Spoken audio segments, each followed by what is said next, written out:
Olá, colegas. Meu nome é Ana Júlia Schmidt Vetramilli e vou apresentar para vocês o meu seminário da cadeira de Bioquímica 2, ministrada pela professora doutora Cristiane Maté, da Faculdade de Farmácia da URGS. Sendo um seminário sobre mecanismos especializados em bioquímica, fiquei com o assunto do sistema nervoso central. E o artigo que escolhi foi sobre os efeitos neuroprotetores do gene posídio em relação à doença de Alzheimer. O artigo foi publicado em 2015 pela revista Reviews in the Neurosciences. Baixei ele gratuitamente para quem quiser ler ou deixar o link na descrição. Falando um pouco da doença de Alzheimer, temos ela como principal doença neurodegenerativa da população idosa, tendo um declínio cognitivo progressivo. Tem como a principal característica patológica que no tecido cerebral tem o excesso anormal de proteínas agregadas de NFTs, que são os emaranhados neurofibrilares, compostos principalmente pelos microtúbulos associados à proteína tau, e de placas amiloides, compostas por depósitos insolúveis da proteína beta-amiloide, que é tóxica para neurônios e para as sinapses. Na imagem, conseguimos ver a diferença de neurônios saudáveis para os de uma pessoa com Alzheimer, sendo esses de uma pessoa com Alzheimer com os emaranhados neurofibrilares e também com as placas amiloides na volta. Outras mudanças patogênicas que contribuem para o desenvolvimento da doença de Alzheimer são alterações moleculares relacionadas a estresse oxidativo, disfunção mitocondrial, estresse do retículo endoplasmático e inflamações, variando os níveis de NFT e das placas amiloides, levando à neurodegeneração. Coloquei essa imagem também só para diferenciarmos um cérebro relativamente saudável ao de uma pessoa com doença de Alzheimer bem desenvolvida. Estudos identificaram que um fator de risco que aumenta as chances do desenvolvimento da doença de Alzheimer é a diabetes mellitus do tipo 2, tendo diversas alterações fisiopatológicas associadas aos dois. Sendo assim, busca-se desenvolver um medicamento que trate ambos. Inclusive, já existem alguns ensaios clínicos que realizam testes de medicamentos antidiabéticos para o tratamento de Alzheimer. A diabetes mellitus 2 é tratada com medicamentos miméticos, que são medicamentos que imitam hormônios produzidos naturalmente pelo corpo e que estimulam a liberação da insulina para diminuir a glicose no sangue de adultos com diabetes mellitus tipo 2. E eles são de longa duração de GLP-1, resistentes à clivagem por proteases. E esse estudo procura um tratamento para a doença de Alzheimer que faça o uso de agonistas do receptor GLP-1. Quando a doença de Alzheimer é associada com diabetes mellitus 2 ou a intolerância à glicose, alguns fármacos apresentam um potencial efeito de agonista do receptor GLP-1 no tratamento de Alzheimer, como, por exemplo, o fármaco liraglutida, que tem ação análoga à de GLP-1, apresentando uma proteção em relação às deficiências desenvolvidas de memória com a proteína precursora de amiloide, a presilina 1, além de reduzir os níveis de beta-amiloide e da resposta inflamatória no cérebro.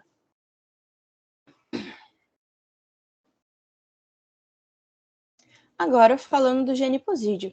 O gene posídio é um glicosídeo-iridoide encontrado e extraído da Gardenia jasminoides, que é a jasmim gardenia, sendo um dos principais componentes com aproximadamente 2% dela, sendo essa linda flor que vemos na imagem e esse fruto. E eles têm tem a genipina como sua glicona. A erva da gardenia é muito usada para o tratamento de doenças hepáticas e distúrbios inflamatórios. Depois de diversos estudos, foram constatados os efeitos neuroprotetores do gene posídio em doenças cerebrais, especialmente nos distúrbios neurodegenerativos, protegendo de um comprometimento na memória. Esses slides. O gene posídio foi identificado como um agonista para o receptor do GLP-1, que, quando ativado pelo gene posídio, tem efeito neurotrófico e neuroprotetor nas células. Veremos, então, o efeito fitoterápico dessa erva chinesa, que é capaz de amenizar os sintomas da doença de Alzheimer, baseando-se na hipótese da patogênese de Alzheimer estar relacionada com o metabolismo anormal da glicose e da diabetes mellitus 2. Agora sobre a farmacocinética e o metabolismo. O gene posídio, segundo estudos farmacológicos, além de ser usado para tratamentos citados anteriormente, possui efeitos antitumorais, hepatoprotetores, propriedades chaves no tratamento da dor, modulação da expressão de DNA e efeitos anti-inflamatórios. O gene posídio, como falado antes também, faz parte dos glicosídeos, que são o principal conteúdo dos fitoterápicos, sendo metabolizados na microflora intestinal. Em animais, ele pode ser transformado por bactérias intestinais na sua gliconagenipina ou em outros metabólicos. Este mecanismo que vemos no slide é o mecanismo da transformação do genipídio em genipina, com o uso da enzima beta-glicosidase, que é hidrolisado produzindo a genipina, e ela se conjuga em seguida com o ácido glicurônico como metabólito, seguindo para outras reações metabólicas. Foram identificados no processo 10 metabólitos, sendo os 10 provenientes da genipina, ou de seus anéis abertos, ao invés do próprio gene posídio.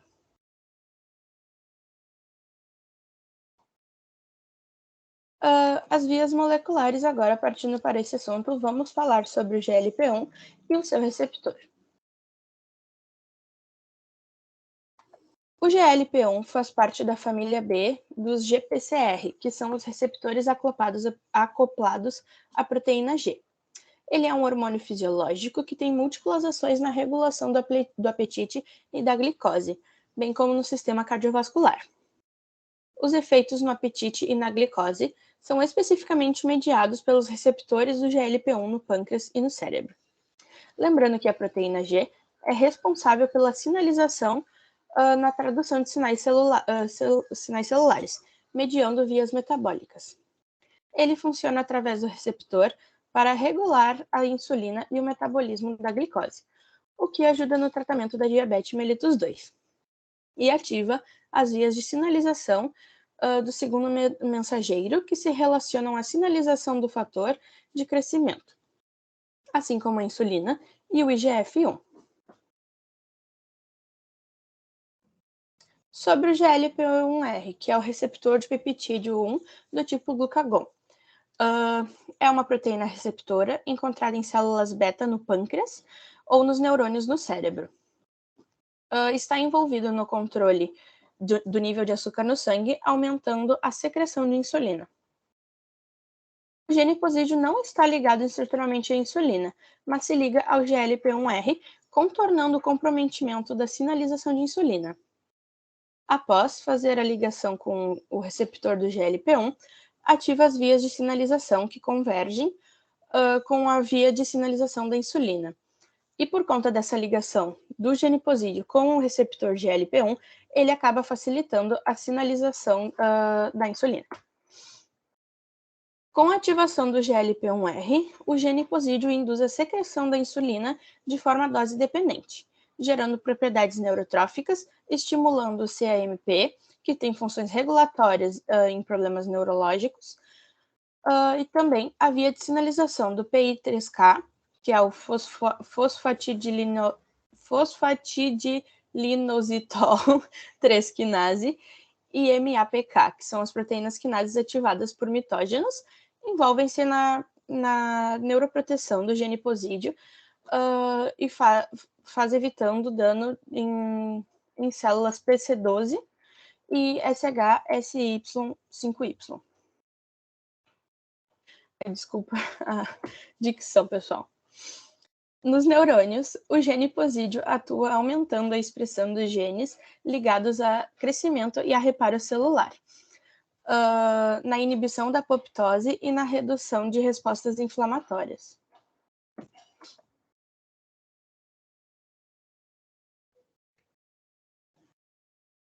Detalhando um pouco mais sobre o mecanismo molecular, temos este esquema que mostra de uma forma geral as principais vias induzidas pelo gene posídeo nos neurônios.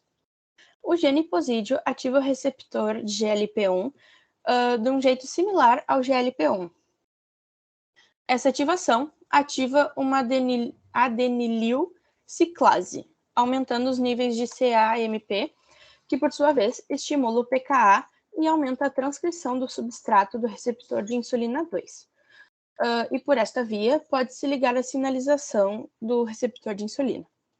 A fosforilação do PKA e de outras quinases estão relacionadas com a secreção de insulina e com a sinalização do fator de crescimento. Ocorre um aumento nos níveis de PI3K e por conta da ativação da proteína G, levando a possível ativação das três seguintes vias. O suprimento da indução de apoptose causada pelo gene posídeo. Essa ocorre nessa via o estímulo do PI3K, ligando-se ao IRS e à proteína G, ativando o PI3K e o PKB, que é a proteína quinase B, e dessa forma suprimindo a indução de apoptose, protegendo os neurônios.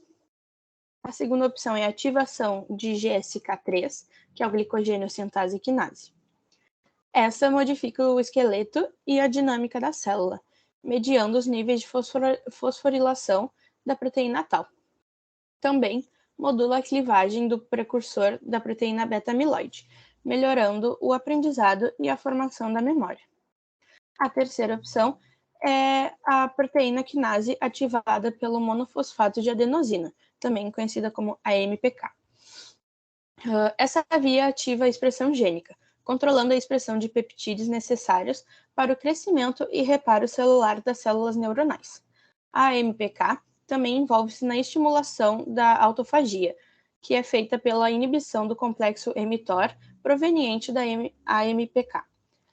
Ela suprime o GLUT2 e a expressão do GLUT4.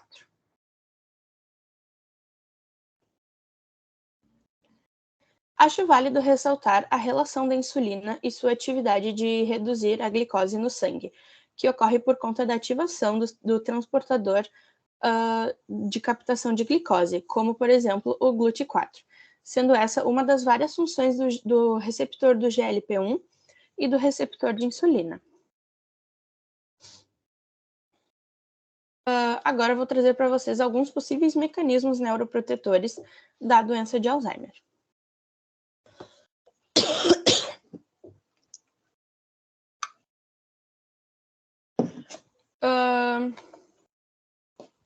O gene posídeo reduz os níveis da beta-amiloide. Uma característica marcante da doença de Alzheimer são as placas que são compostas por amiloide beta agregadas, a beta 1,42, a beta 1,40. Sendo essa beta-amiloide um fragmento peptídico clivada do precursor da proteína beta-amiloide, APP. Alguns autores propõem que o aumento dos níveis da beta-amiloide, deprimindo as sinases excitatórias, deprimem as sinases excitatórias e reduzem a atividade neuronal, resultando na formação de placas causadas pela doença de Alzheimer.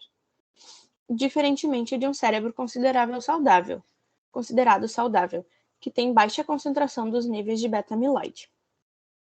Outros autores propõem que a beta-amiloide não participa do desenvolvimento da doença de Alzheimer.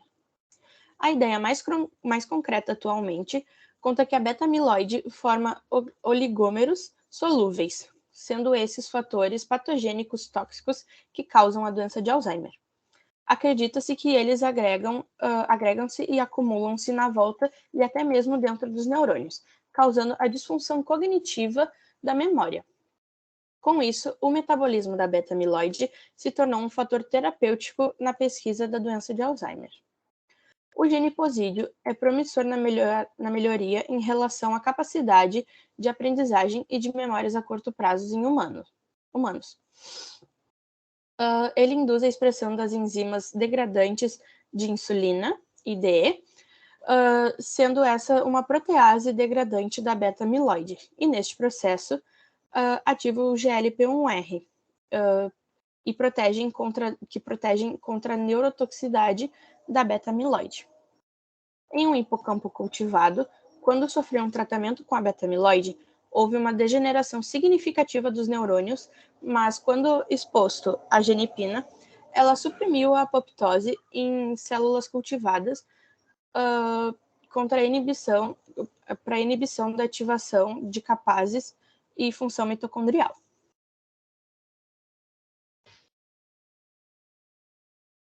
A inibição da fosforilação de Tau por geniposídeo.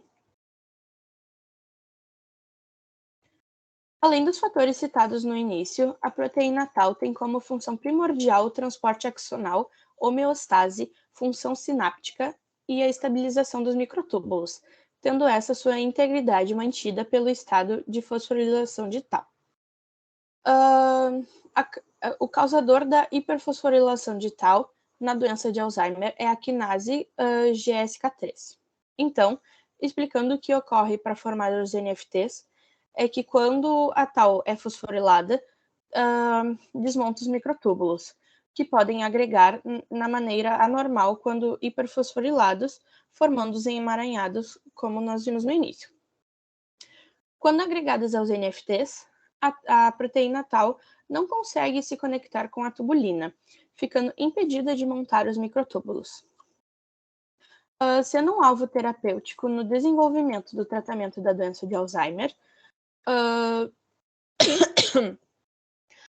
as estratégias para evitar, então, incluem diminuir a agregação de Tau, bloquear a fosforilação de Tau, anormal, ou impedir que essa patologia se propague pelo cérebro. Em relação ao geniposídeo, o inibidor PI3K, Wortmann, não sei falar esse nome, desculpem, bloqueia o efeito neuroprotetor do geniposídeo, o que indica que a sinalização de PI3K e de EGSK faz parte do efeito de diminuição do fósforo Tau do geniposídeo.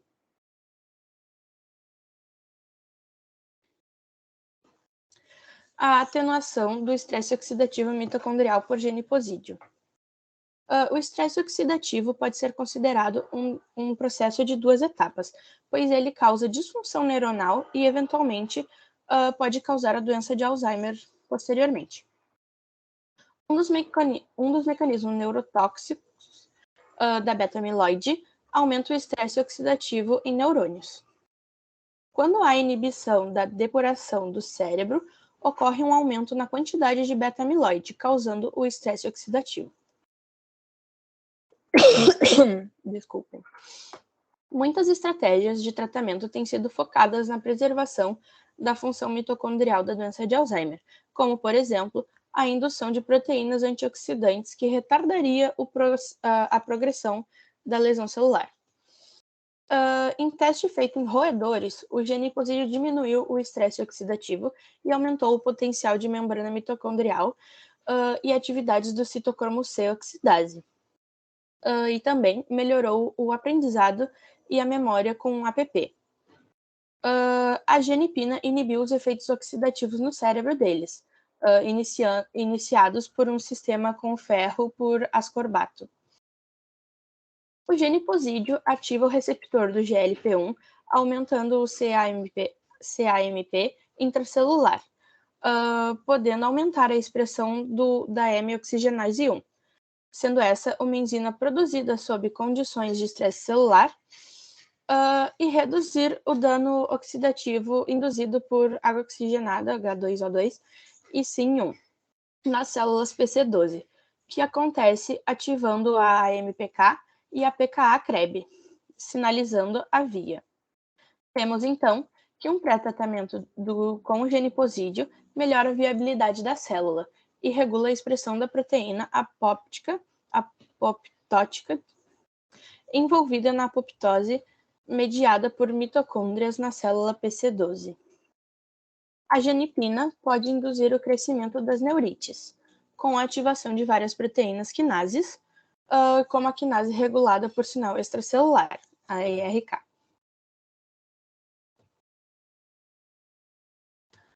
Bom, então, com tudo que foi visto anteriormente, com toda a pesquisa analisada, podemos perceber os diversos efeitos neuroprotetores gerados pelo gene posídio, e o porquê que ele é um forte candidato para o tratamento de Alzheimer, que com o seu efeito terapêutico pode retardar o desenvolvimento dessa doença preocupante que acomete grande parte da população idosa, ainda que o mecanismo molecular não seja totalmente conhecido, demonstrou-se seguro para o tratamento. Tendo uma fácil administração, pode ser intravenosa ou por via oral, e ele é solúvel à água, sendo capaz de atravessar a barreira hematoencefálica com facilidade. Então é isso, pessoal. Muito obrigada pela atenção. Coloquei esses memes só para descontrair no final, de brincando. Podem fazer perguntas, qualquer dúvida podem perguntar. Não sei se vou saber responder, qualquer coisa a prof nos ajuda, né? E é isso, pessoal. Muito obrigada pela atenção. Com isso, concluo o meu trabalho.